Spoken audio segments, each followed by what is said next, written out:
proud veteran of the U.S. Army, as you can see from the flag behind me. And you know, each branch that we have of the military has a specific mission that helps keep our country secure. But in the last 50, 60 years, I wonder if we're actually using the military for our security. Or are we just using them as a pawn to address the security issues of corporate interests? I think since we have a Department of Homeland Security, that Orwellian agency seems to be taking over domestic security while our military is being used for pawns. Woodrow Wilson kind of cursed our country, and it's surprising that the GOP loves to use his quote so much that we're making the world safe for democracy when they consider him one of the worst presidents in our country. So where are the hard-earned tax dollars that our government has appropriated for defense spending being spent? Is it for the health care or pay for our soldiers?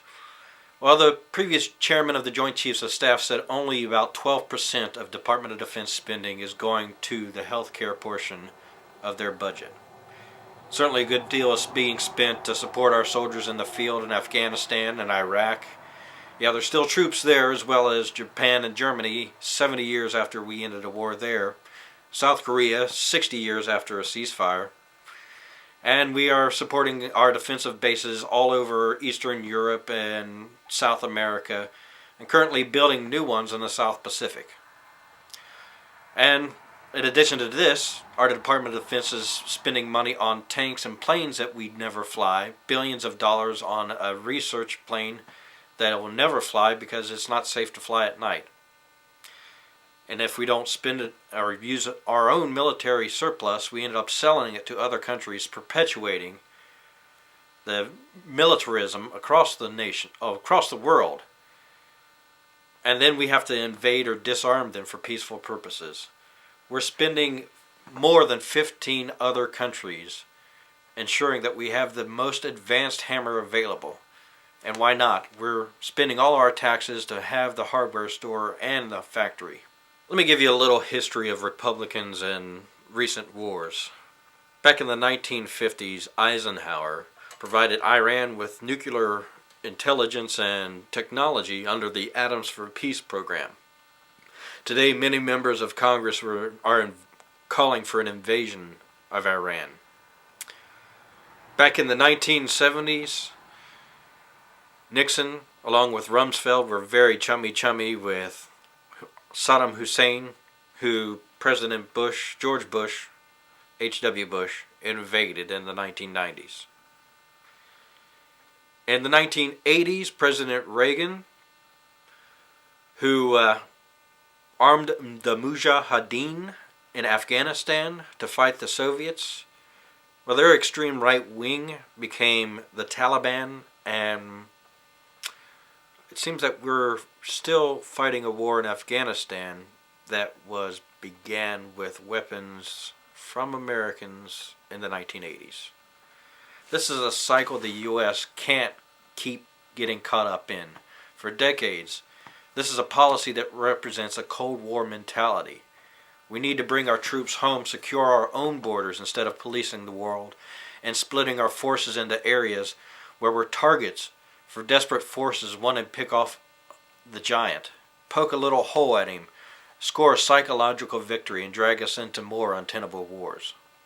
A serious issue that's facing many of our veterans today that are returning is that an alarming rate of them are committing suicide. Over 22 a day.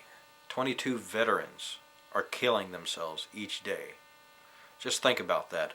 Not only are we losing soldiers in the field, we've already lost over 5,000 veterans, soldiers in Iraq and Afghanistan, but we're still losing 22 a day to suicide, and our government is doing virtually nothing to prevent it.